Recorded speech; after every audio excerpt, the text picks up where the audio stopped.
The Riot MMO is sure to include many great features, mechanics, and gameplay, but there is almost as much to be said about what the game will not include. In this video, I wanted to go over 10 things we will not be seeing in the Riot MMO, what we may expect alternatively, and how it will shape the Riot MMO moving forward. As always, if you enjoy this video, make sure to smash the like and subscribe button, and let's get right into it. Personally, I love a good sandbox game, but even the word sandbox, there is a lot of room for interpretation. For me, a sandbox game, or more accurately a sandbox world, is a world that puts you right into it, with no direction, and leaves it up to the player to determine what they want to do or who they want to become. That said, this game isn't going to be an on-the-rails experience. I think we will find a good middle ground, a world with exciting locales to explore, fun horizontal progression, fishing confirmed, and endless activities to engage in. All of this will be supported by systems and design, pushing players in a certain direction, an engaging storyline that will be pushed forward with active content updates. They've hired some of the best encounter designers, storyline writers, and systems designers from all over the gaming industry, ranging from World of Warcraft to WildStar, The Witcher and Cyberpunk to League of Legends. The team is stacked and the content will flow, but will be guided to some level in a massive open world. This one's simple. The MMOs of the past relied heavily on locked or tab targeting, and this was oftentimes, at least initially, implemented due to technical limitations. You gotta remember that when MMOs were first coming out, many people didn't have broadband, high-speed, fiber optic internets that are becoming commonplace today. MMO devs kept this style in their games for decades to come as it became the commonly preferred combat style of the MMO community. Every year, gamers start to drift away from this gameplay as it becomes less and less popular, and games like Elden Ring, Lost Ark, and Black Desert push the limits of online role-playing combat. That all said, Riot Games has been also actively recruiting action combat designers specifically for their MMO, all but confirming that this game will have action combat, telegraphed attacks, and just a more engaging overall experience. If I could have one wish, I would wish to just stop hearing that transmogs are bad. Just stop it. People love transmog. I know you don't, but like the majority of gamers, I personally enjoy transmogs. Creating a character you love, and more importantly, love to look at, is the real end game. Yeah, it was cool in classic World of Warcraft seeing the gear that everyone had on and the player's identity that came with their terrible looking armors. But by the time we were in AQ40, everyone was running around looking like colorblind insectoids. It sucked. Not to mention the lead of Riot's MMO is literally the person who coined the term transmog. We will be seeing transmog in Riot's MMO. In fact, I'd be willing to go out on a limb and say that it will probably look very similar to what World of Warcraft's implementation looked like, except with more sets available probably on the cash shop. And that takes us ever so smoothly into number 4, a pay-to-win cash shop. Riot Games has, to this day, never implemented any pay-to-win items into their cash shop. In fact, they have expressed that they never want to do anything of the sort and want to maintain a level of competition in their games. They have also said that their philosophy behind in-game stores is to create items and cosmetics that the players want to buy, but don't need to buy. These items won't be pay to win and will most likely just consist of cosmetics, mounts, or other similar items. They are a business after all, and servers aren't cheap to maintain.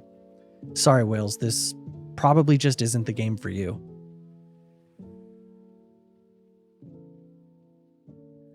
We've already been over this one in previous videos, but I thought it fit in here so nicely too.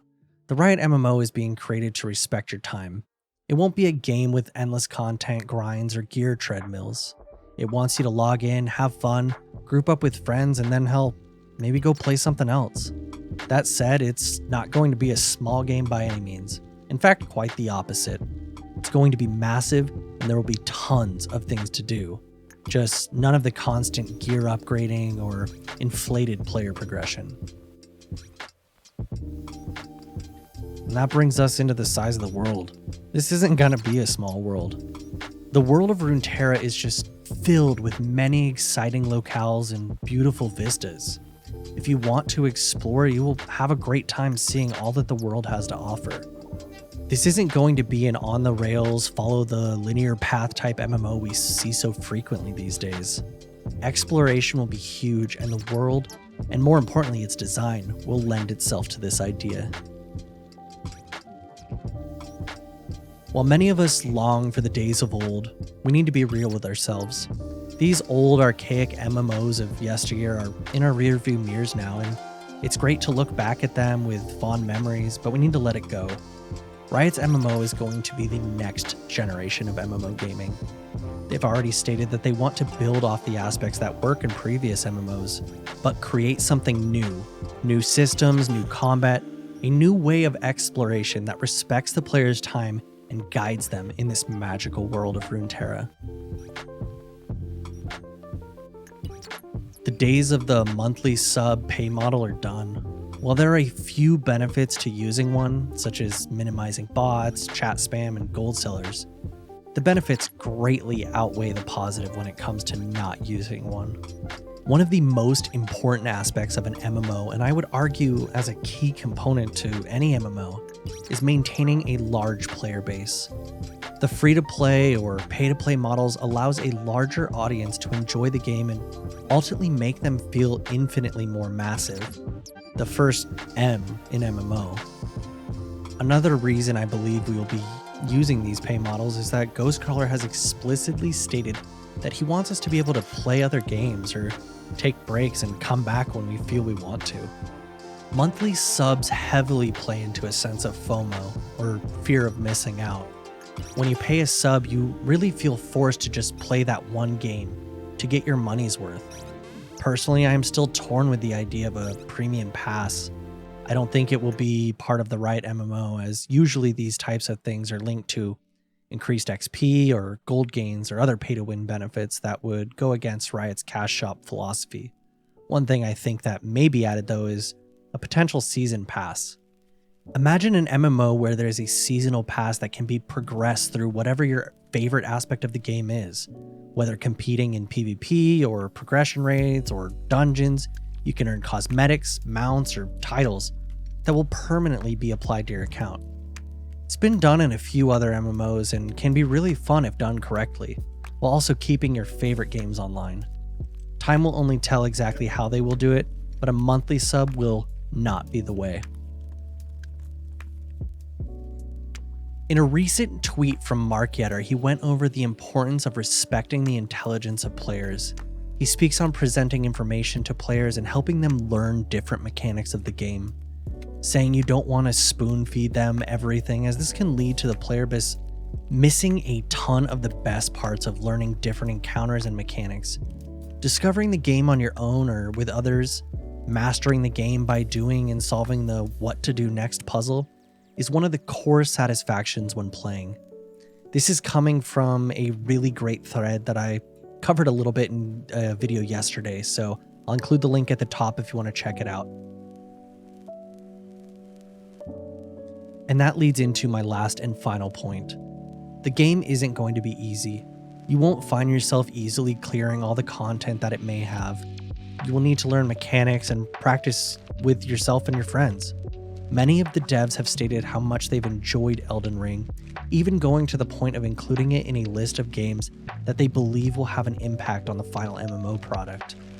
Riot is known for mechanically intensive combat. They've stated that they don't want too much ground telegraphing, and you will need to pay attention to bosses, mobs, and other players' animations to learn their abilities and master them. Games should have a low barrier of entry or skill floor. You can feel competent even in your first few hours, but with a nearly endless skill ceiling. Mastering the mechanics will take months, even years, and in my opinion, this is the way a good game should be. All right, that wraps up my video on 10 things we won't be seeing in the Riot MMO. Like I said at the beginning of the video, hit the subscribe button. I look forward to seeing your comments, arguing with you guys down there. It's always a blast, and I will see you in the next video. Peace.